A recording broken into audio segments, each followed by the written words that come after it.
with my audio. Hopefully picks up good. I have a different microphone.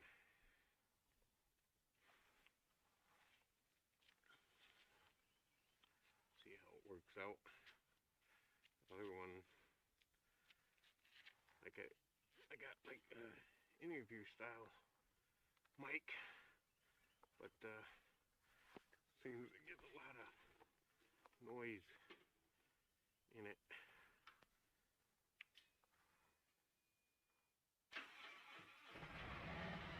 Like interference or something. So we'll see how this goes. It'll be a run on that.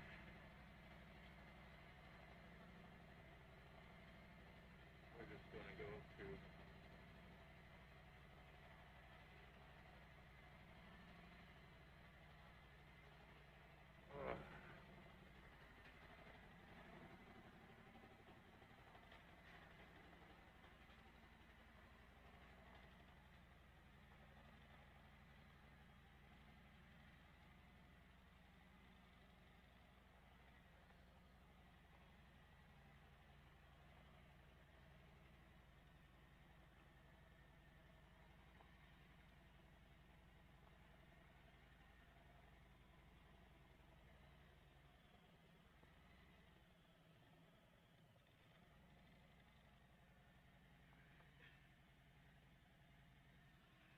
Shut my garage.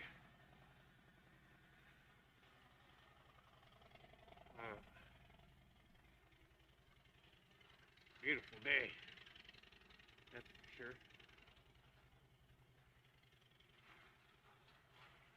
You can see this is the garage, a little dark. I think I'm done having to use the heaters, which is good. Love this weather we've been having. Been lucky, especially being in Michigan.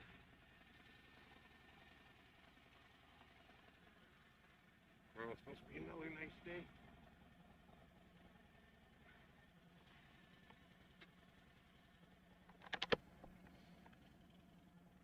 Still waiting for my pin lock shields to come.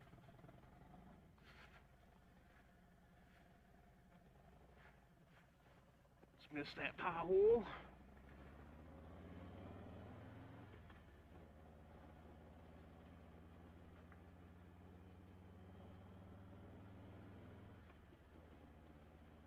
Last video, for whatever reason, recorded in fast speed, or yeah, like fast forward mode, whatever. So hopefully this records in real time.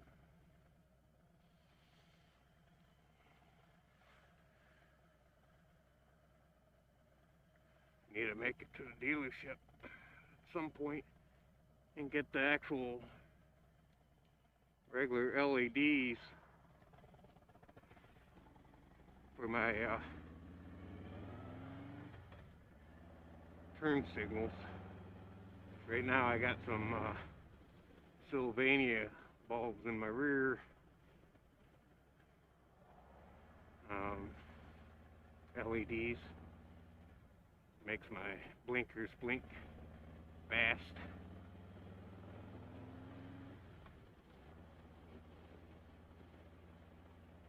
And that's mainly due to the lower resistance in the bulb itself.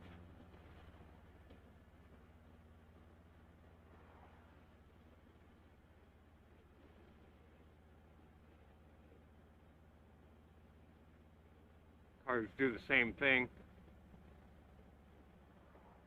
Kind of lets you know that you got a bulb out. And half the time people don't replace them anyway. They'll ride without, especially in cars, they'll ride without tail lights completely. They might have a third brake light if they're lucky. So Must be an old person in this car above, in front of us, going awfully slow.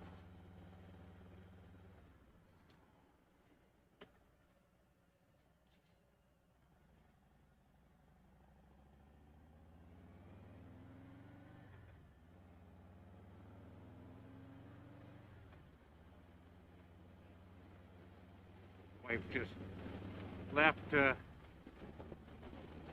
go take care of her mom for the day.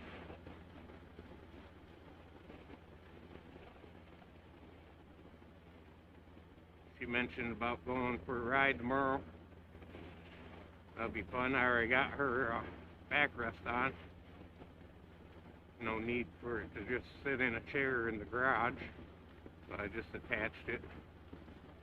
I'll have to adjust the spring rate.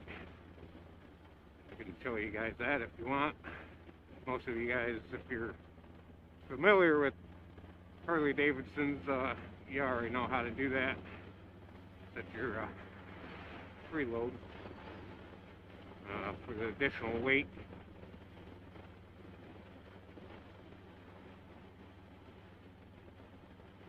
And no, that's not me calling her fat or anything. It's just something you have to do when you add another rider, because it is additional weight. And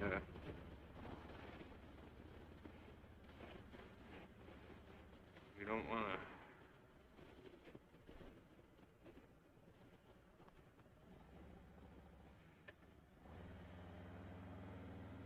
bottom out your suspension.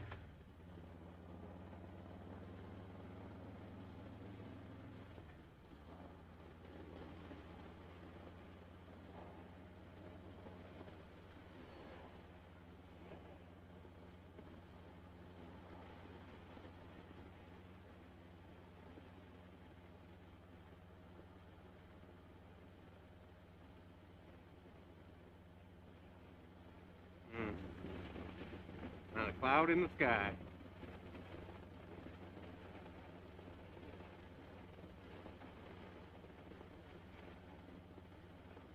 A little breezy, a little chilly still, but not bad. Supposed to get mid-50s today and around 60 tomorrow, so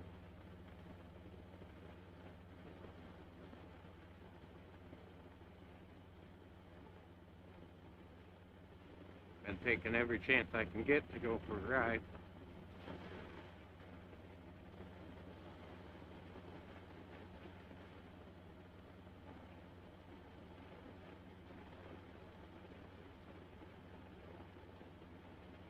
Hopefully this audio turns out.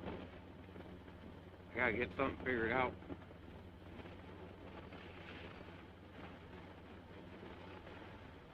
I'm gonna have do a discussion on some tech topics here in the next day or so. Do that right in the garage. Something I've noticed a big trend on Facebook.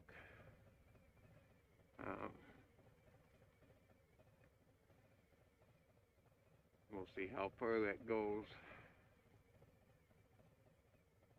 I mean, it's a discussion that could be more than one video for sure.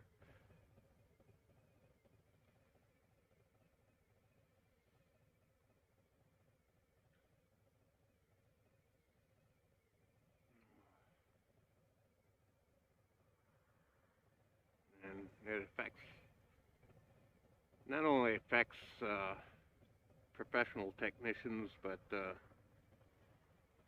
do-it-yourselfers as well. And that's service information.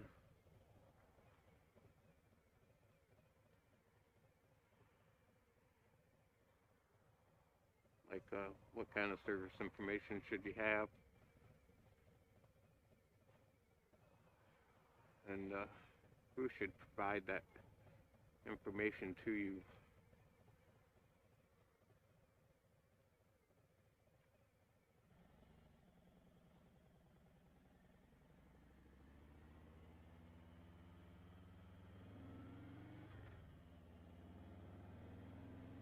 Obviously, that all depends if you're a professional technician or a do-it-yourselfer.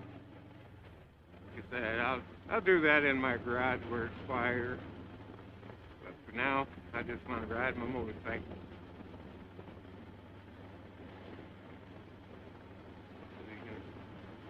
As you can see, it's a gorgeous day out. And in Michigan, you take advantage of that for sure. I plan on doing some multi-state trips.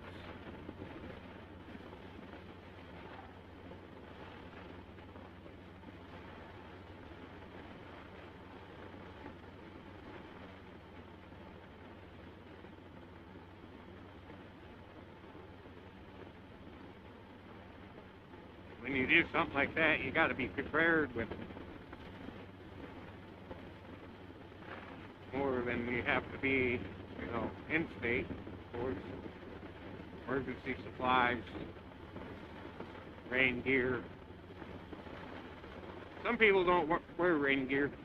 I don't have any right now, but I probably will get some, particularly if going on, a 1,000 or so mile journey. You want to be prepared for nasty weather best as you can.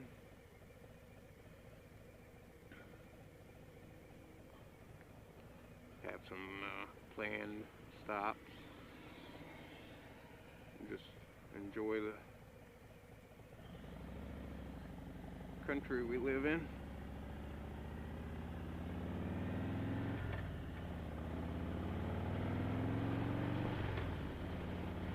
See different stuff.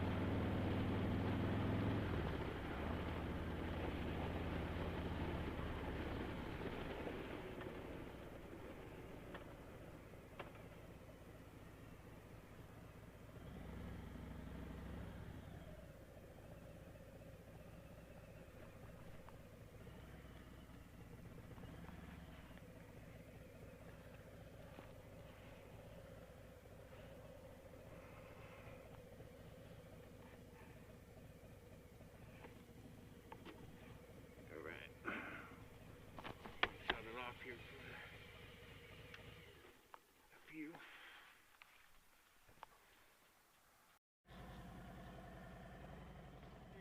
Yep.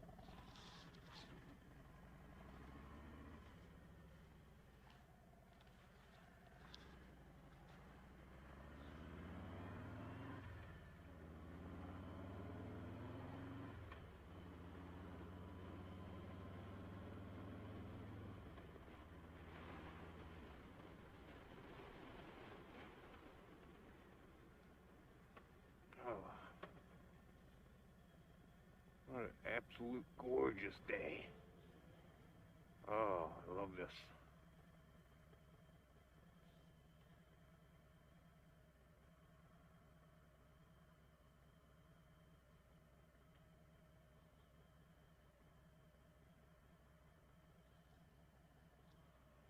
I have to get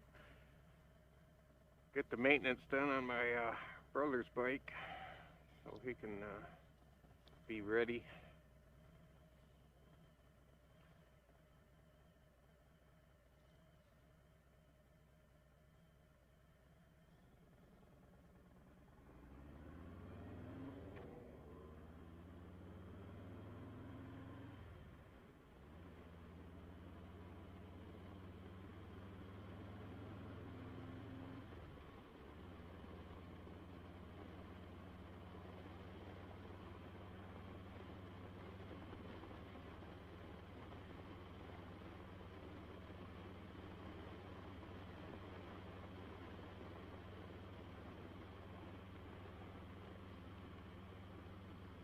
Yeah, maybe we'll do some videos on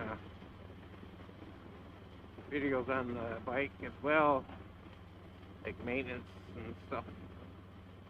Maybe some upgrades.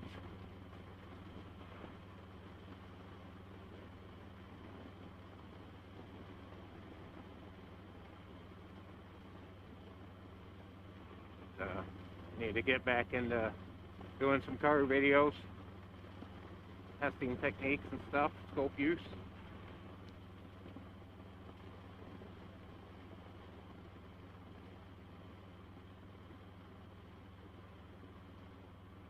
One of my absolute favorite scopes to use on a daily is actually a single channel scope, the U-scope. I mean, a lot of times you can get what you need, particularly if you're want something quick to verify powers and grounds or something. I'll use that.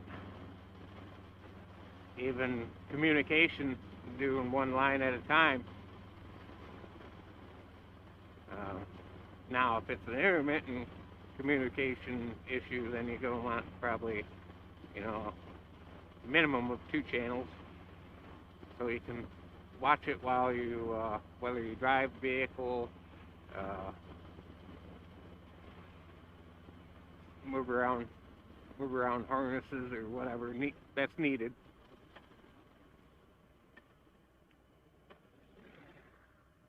But get back into that. But as I was saying earlier, service information is critical.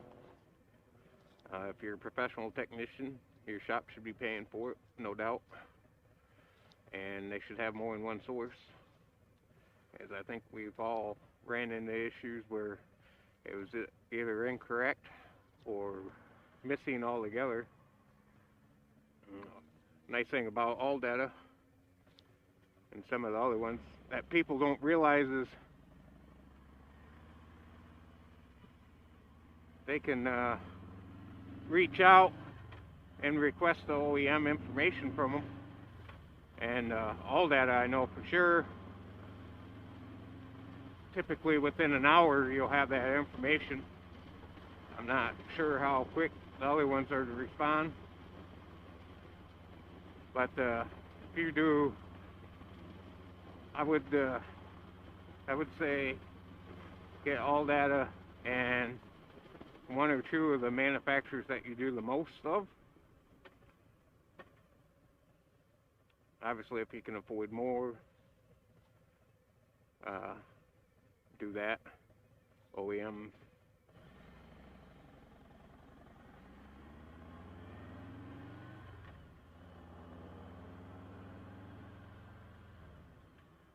Most of the OEM stuff isn't all that expensive, especially when you consider time savings and stuff, and knowing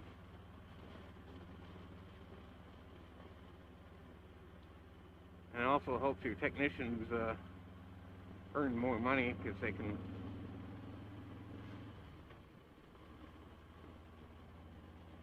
find the information they need to diagnose a certain issue. They can see the TSBs. I mean, the aftermarket stuff is pretty good with TSBs, but sometimes they are behind a little bit, and TSBs can definitely save you a whole bunch of time, especially if it's a real odd issue, intermittent. TSBs can be a lifesaver.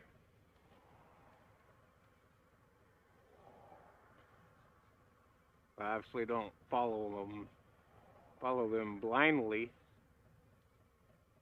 You gotta still use common sense and stuff. And you have a diagnostic strategy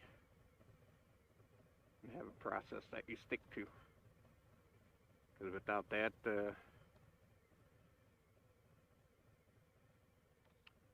you could get down a rabbit hole real quick and waste time that's not billable to the customer. At least you shouldn't be billing the customer.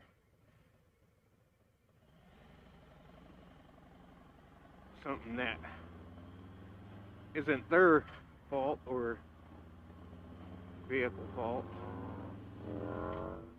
It's just that you didn't have the correct information, or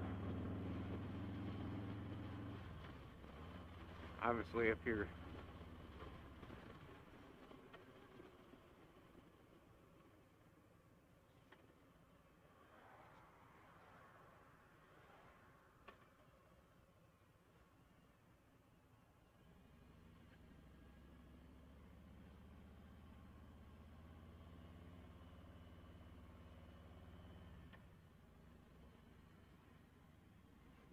obviously you charge for your time, but there's stuff to consider in that.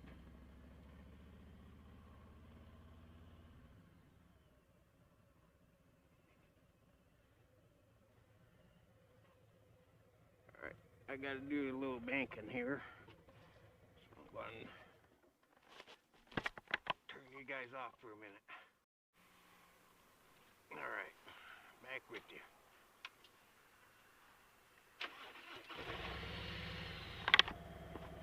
Anyway, what I was saying is having the proper information at hand readily is very important. Can save you hours of frustration.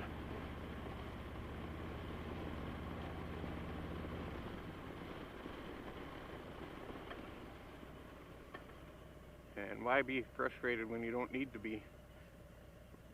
I mean, we're all trying to make a living doing what we do.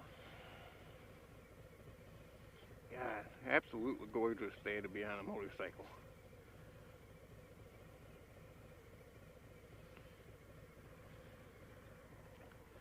Anyways, but I'm going to discuss that more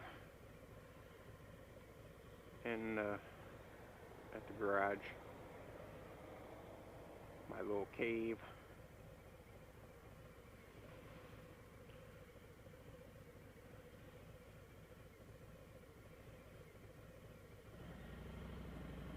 It's where I like to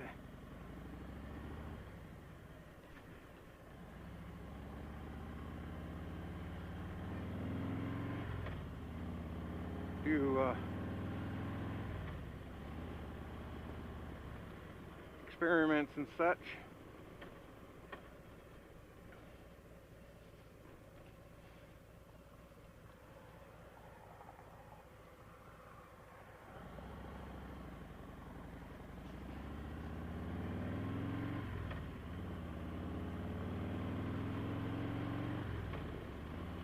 Particularly with the scope.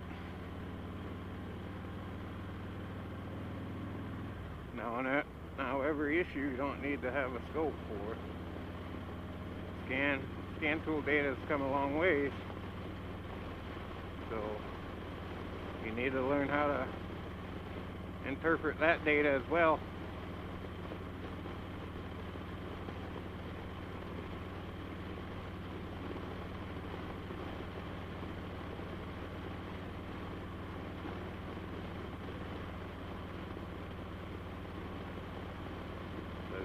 That can save you a lot of time.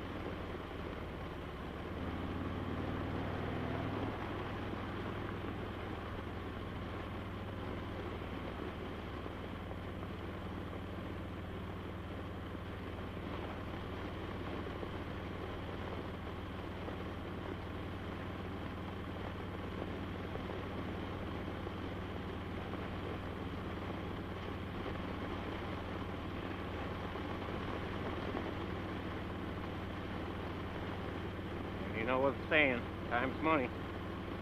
So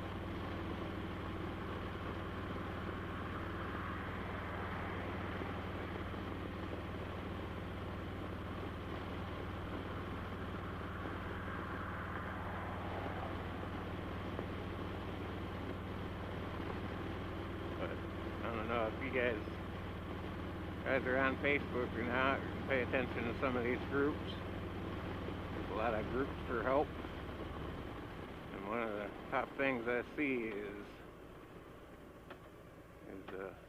people asking for help, but they don't have service information, and they don't put down any kind of testing they've done. and that's kind of disturbing. I mean, do your due diligence before you're asking for help. There's nothing wrong with asking for help, but I mean, we can't physically be there and do the testing for you. And I don't care if you're new or not. If you're capable of looking up service information and getting an idea of what kind of testing you need to do, and deciding if you have the equipment to perform the testing and the knowledge.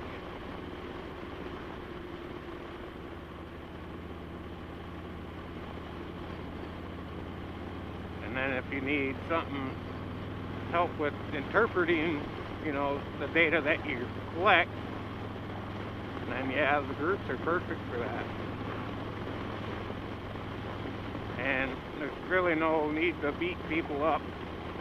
Just tell them, hey, do some testing first, get some service information, post what you've done, vehicle information. That's another one that's left out oftentimes, is a year, make, model, engine size, anything that's recently been done to the vehicle, stuff like that can all be useful. Almost like interviewing a customer. You need to provide the same information that you would like your customer to give you.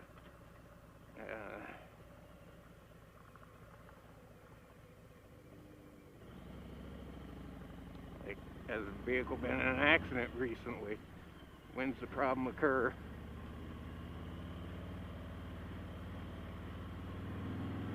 Particularly with intermittents. Man, 'cause some of them can be a pain to recreate if you don't know when it occurs and how often. I mean, you could be in that car deep, time-wise, and researching. So, if you're asking for help, please have some of this information on your post. It's not to put you down or anything. It's just to try to help you the best we can. Like I said, everybody needs help once in a while.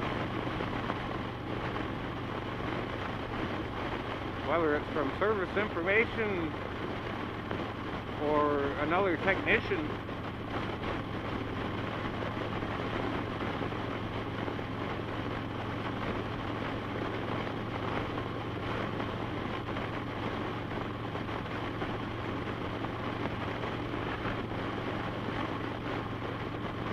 Most of us don't mind helping, but we can only help so much with limited data. We can take our best guess, but that could really throw you off.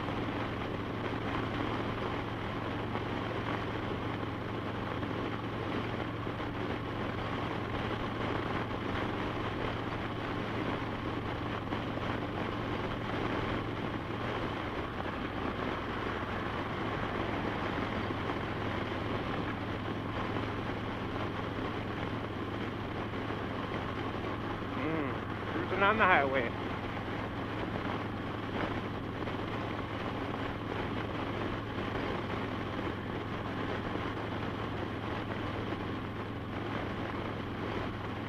Going a little bit slower, looks like there's construction ahead, so yeah, looks like the lane closes. Get ready for fucking yahoos not merging like they should. They wait until the last damn minute and then get mad at you for being in the way when all you're doing is driving like you should.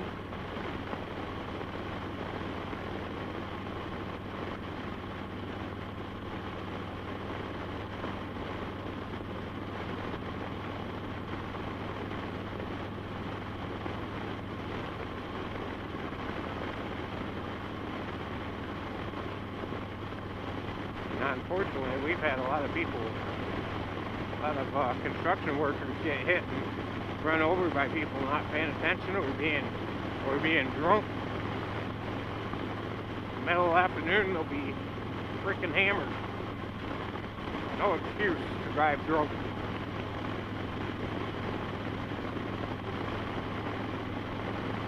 Especially nowadays with Uber and Lyft and all them companies available to give you a ride home. It's going to be way cheaper than going to jail. That's for sure.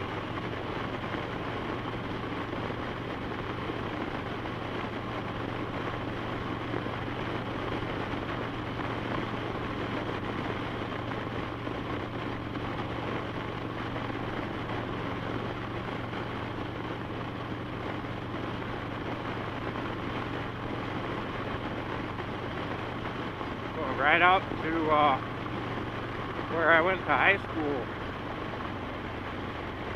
Check it out. It's been a while since I've been out there, and it's nice curves. Nice ride out there.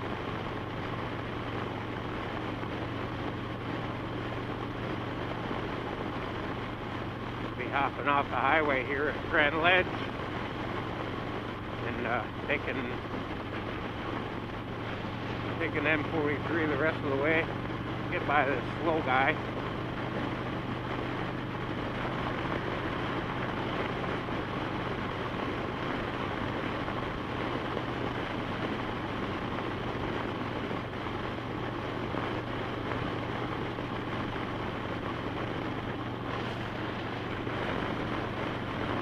Back over. I try not to hang out in the passing lane. For one, it's illegal. For two, there's no need to. And it's safer not to be at times. I definitely don't want to stay on the side of the semi too long.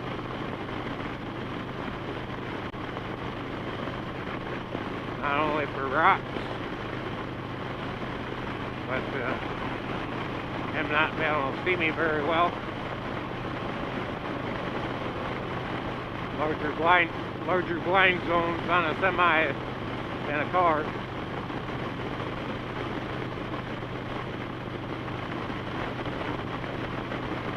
I take responsibility for my own safety. I try not to count on other people to do the right thing, because 9 out of 10 times they'll disappoint you. So the only thing I can do is be proactive about my own.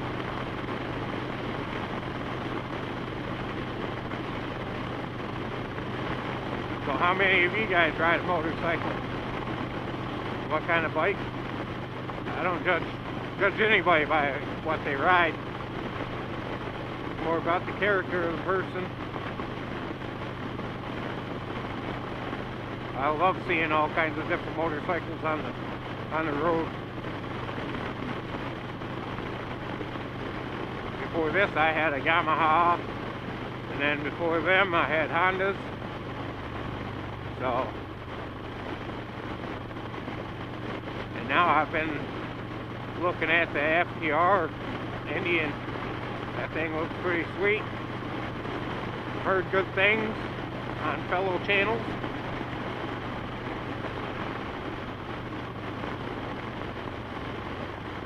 Obviously, I'd keep my cruiser. This bike is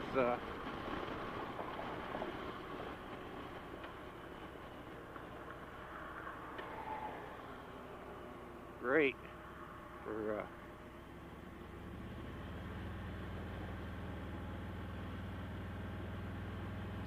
riding long distances.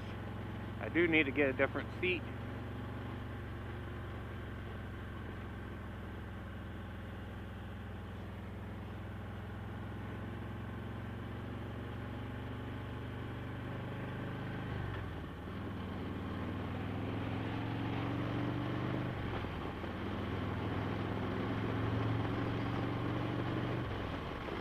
get one that offers a little more back support. But I like the dish seats more. I don't know, I think they're more comfortable. But that's me. Everybody likes a different ride. Everybody rides a little different.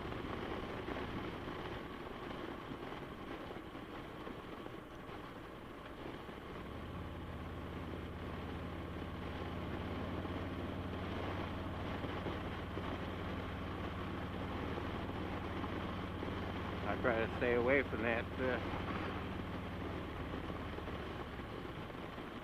line over there, because you got people that'll do exactly what that car just did. And they don't necessarily care what's in their way, because they won't look. So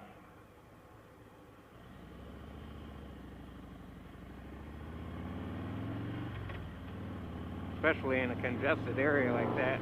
That's a pretty congested area because all the stores are in that spot. A little better in the free open like this. A lot less traffic, less people trying to get into a driveway. I mean, you got houses, yeah, but typically people know where their house is, so they're already on the right side of the road. At least I would hope so. I haven't forgotten where I live yet, so I am getting older.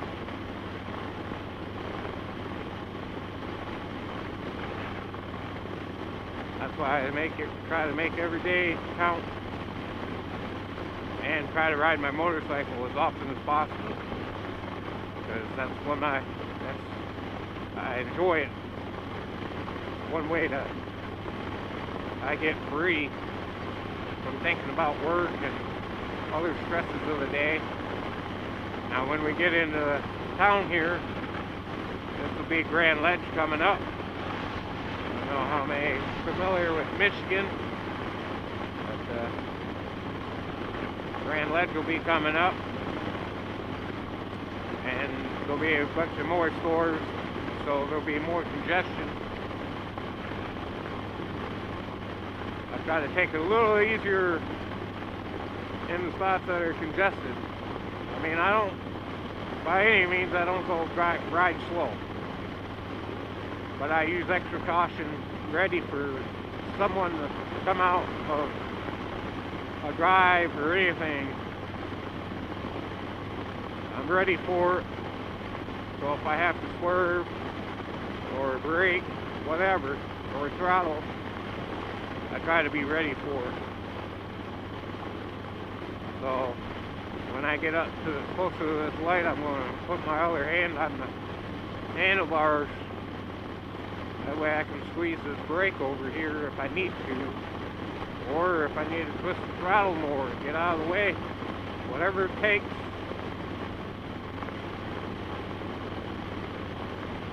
I don't give a shit what the law says.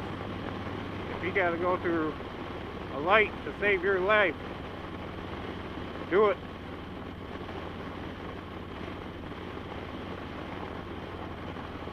I'd rather have a ticket than be crippled or even dead.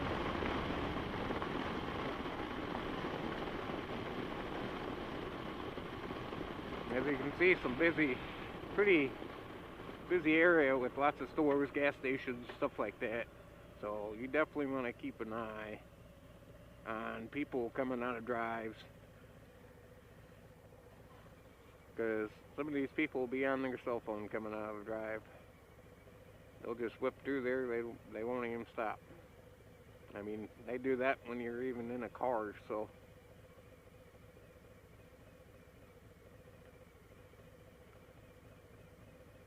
But I'm going out to the country area, and not a whole lot of traffic out there. Nice open roads. Well, I won't say nice. I mean, it is Michigan. We got some of the shittiest roads in the country. Yeah, here comes an ambulance.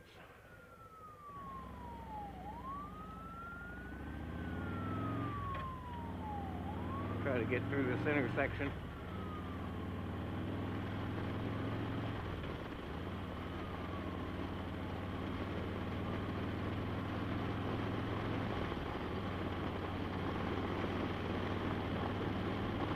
Yeah, it looks like they're turning back there. Want to be out of the way.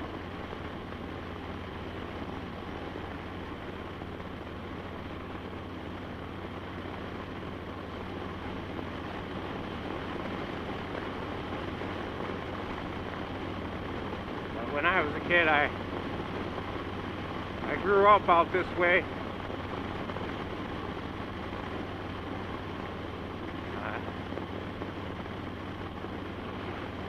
Lived with my mom first in the city. Grew up, I think I was probably about 12 or 13 when I moved out with my dad. He lived out here in Sunfield with my, his ex-wife now. Lived out here until I was 18, and then I moved back to the Lansing area.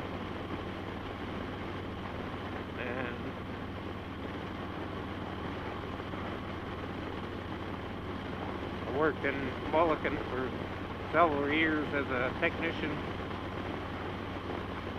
That's where I started as a mechanic. I was going to school, high school, half a day, and going there and working the other half a day until I graduated, and then I worked there full time. Let me tell you, the pay sucked. I got paid $6.15 an hour. A lot of hard work for very little pay. But I was young, dumb, and I needed to learn, so they were willing to give a younger person a chance. They were willing to give a younger person a chance. Not a lot of places did. When I started, places were pretty picky. They wanted you to be ASE certified and have at least 5 years experience. But things have changed. Now shops are looking for whoever they can get.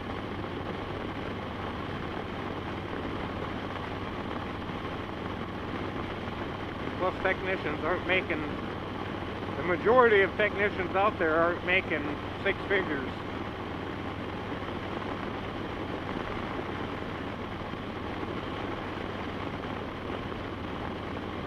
And if you add in the amount of money you spend in tools and training, if you pay for your own training, you got to kind of deduct that from your wages. Because I mean, it's expenses out of your pocket that you're not getting to use on anything else. Training can pay you back, in a way, if you go to the right shop. If you find a shop that's paying for your training, stay there. Yeah, there's another shop that might give you another $1 or $2, but that paid training, it's invaluable. And it kind of tells you that shop's invested in you, so there's definitely opportunity for you to get raises in the future.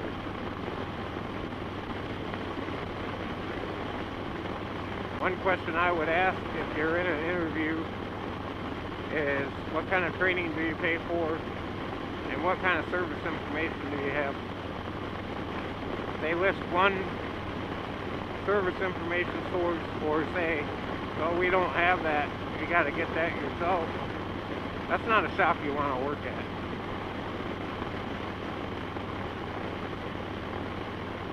There's plenty of shops out there that have multiple, and they're willing to spend the money to make your job a little bit easier, because they know if your job's a little more easier, they're going to make more money.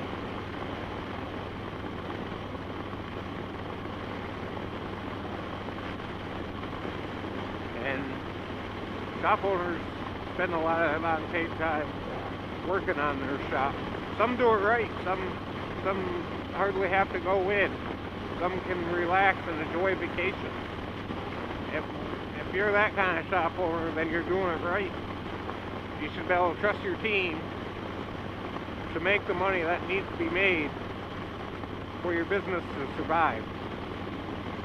But in the same sense, your technicians should be well compensated and happy. If you take care of your technicians, you'll be looking for new techs the least, unless you're expanding. And expansion is a good thing because that means you're growing and doing something right.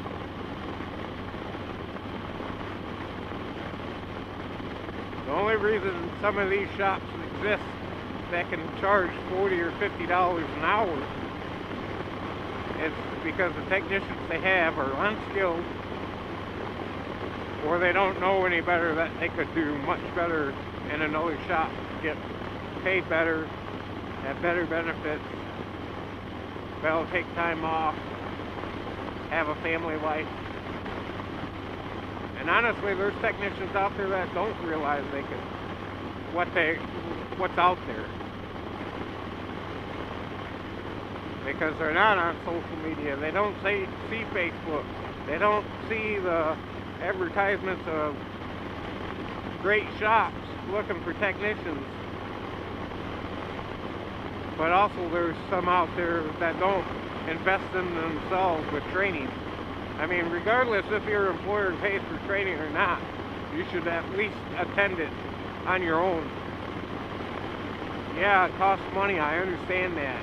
Yeah, you might have to miss a day or two of work, depending when it is, but it's worth it. Because it'll make you a better technician, or at least should if you're paying attention in class and putting in the effort.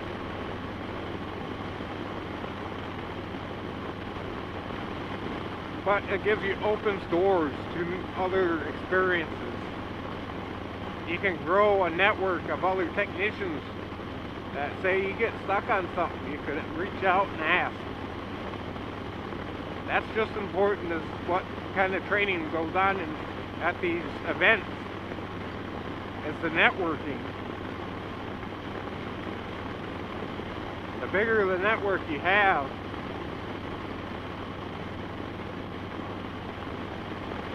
the better opportunities will come your way.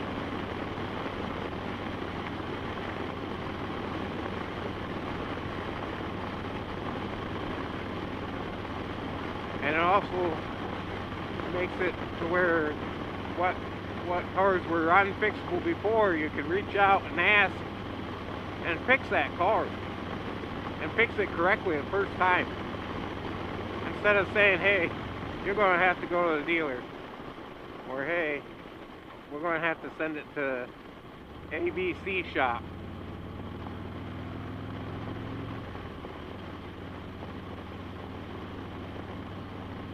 I also think it's becoming more critical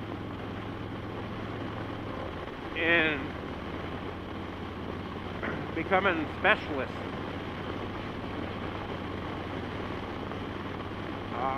It's a little more affordable to become a specialist in a few car lines than trying to do it all, because the tooling to do it all is going to cost you a lot of money. Not only that, the service information on top, having technicians that can work on multi-brands, that's becoming more rare.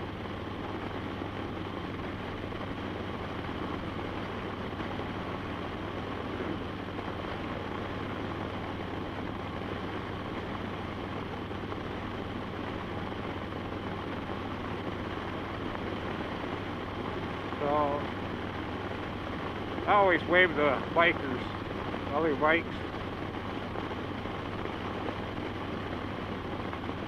Just be friendly. I don't care what they're riding. Like I said, I'm not brand specific. I'll ride any motorcycle.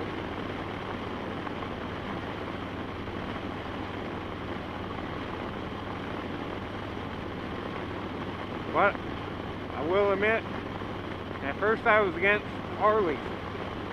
But after I rode this thing for the first time, I fell in love with it. Best riding experience I've ever had. And to be honest, I think even though this bike is a couple hundred pounds heavier than any other bike I've ever had, I think I gained more confidence on this motorcycle than any other one.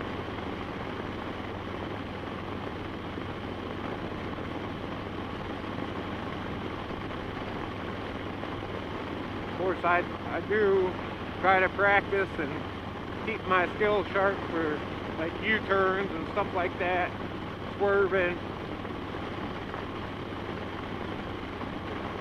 which is important because it helps you be safe.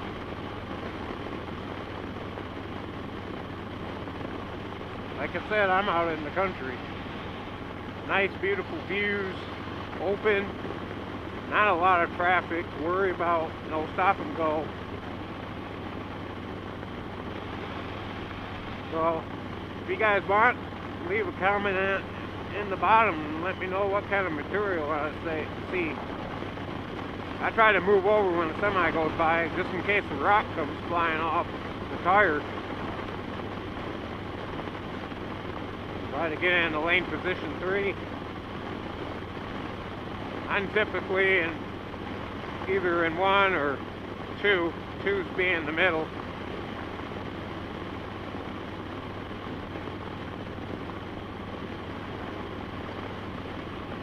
Oh, I am just enjoying this ride. This ride is amazing. This is a good trip out here too. Put some real miles on the bike. I think the last time I made this, it ended up being like an 80-mile round trip. I gotta trying to get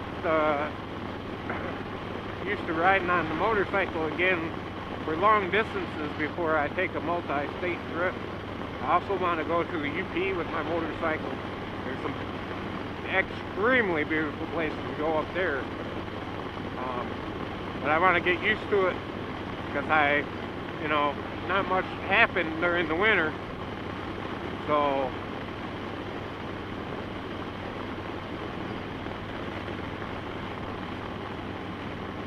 and I love seeing other motorcycles on the road enjoying this weather. It's absolutely fantastic.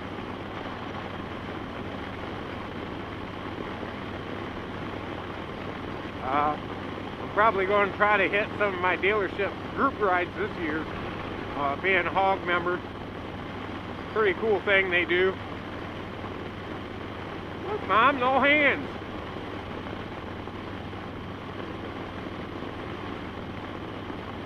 And that's how motorcycles really going straight don't really need any inputs. You can have your hands off the bars. Obviously, you don't want to really do that going through a town or whatever when somebody could pull out in front of you. You want to be ready. But most of these are small towns, so not a whole lot going on once you're in the country. I mean, farming, as you can see, farming's a big thing out here. Hopefully you can see.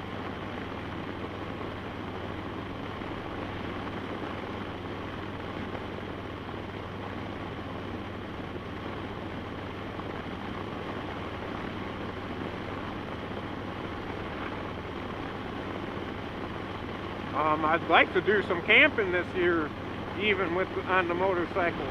Figure out some way to have a tent and stuff, and go somewhere and go camping for a few days.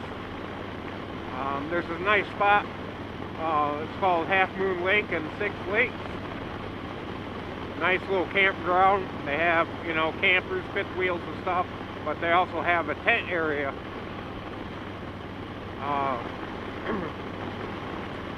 The tent area don't have electricity to it, so kind of got to rough it there, but they do have a bathhouse where you can go take a shower and go to the bathroom. And then they got a nice lake. If you got your fishing license, you can go fishing there.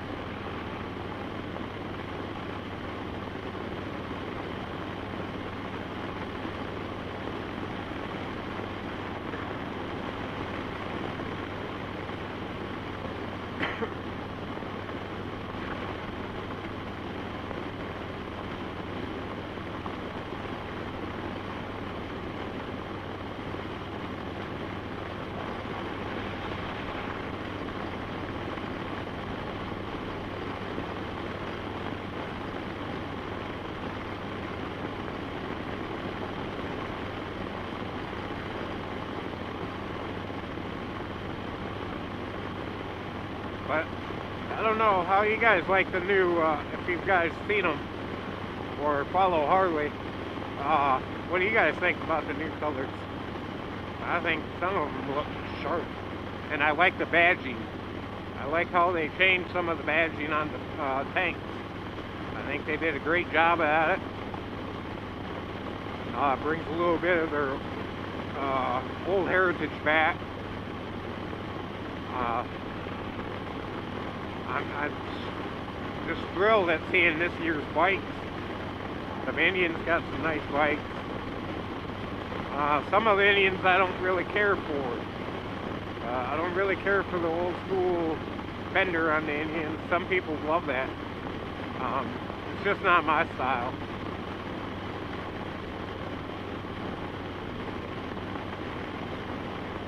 Like I said, the FDR, that's a sweet looking bike.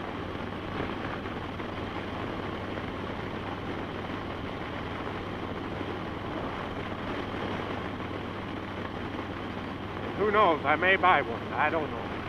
But I'm going to keep my girl here.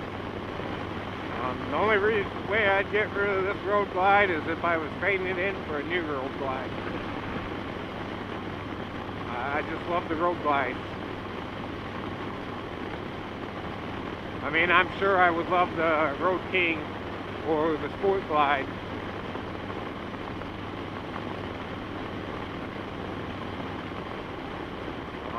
I would absolutely love the big board kit in this thing. So this, I have the 107 in this. I probably mentioned it before, but it's got plenty of power. It's not lacking in power by any means, but the big board kits give you a little more, especially at the top, upper end. Definitely would be a blast to ride.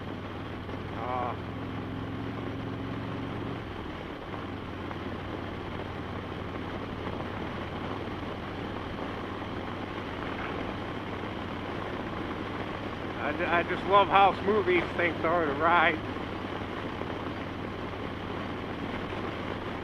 My V-Star, if I went on the highway speed 75, 80, that thing vibrated like crazy. Of course, I only had the 650, so obviously it still had plenty of power to go more, but it did vibrate quite a bit.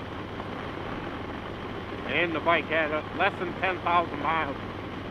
We currently still have it, but it sounds like my brother's going to list it for sale, so.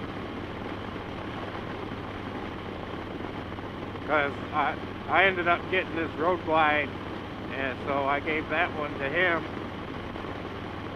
And then he ended up buying a 2002 Heritage Softail.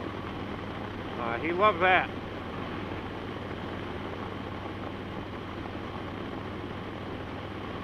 And I must say, I do really like that twin cam sound. They sound amazing.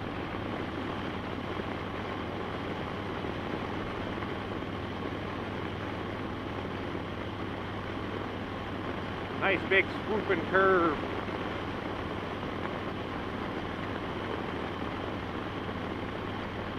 As you can see, there's potholes in the road. That's my old high school right there.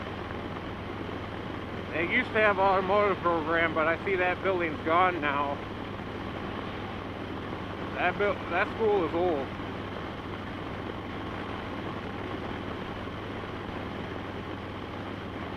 That's been the same since, you know, the 70s at least. Smaller school. Of course, you don't have as many students out this way as you do, like in a city.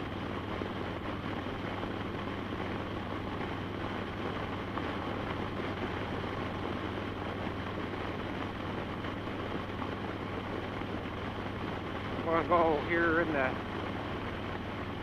down here a little bit,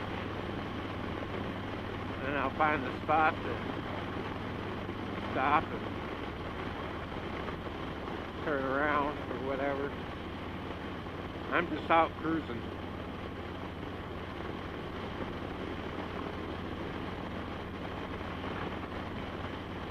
Just enjoying my time.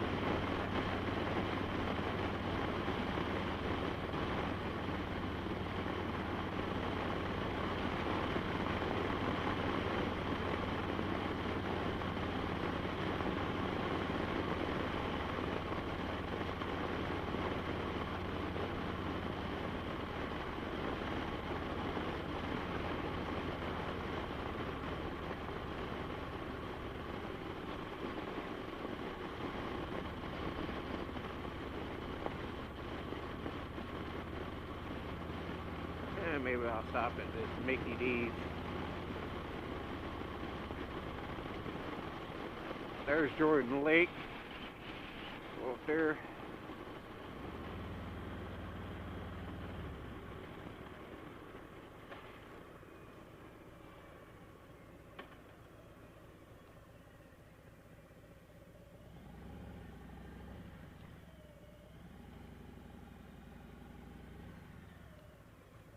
Yeah, we'll pull over here.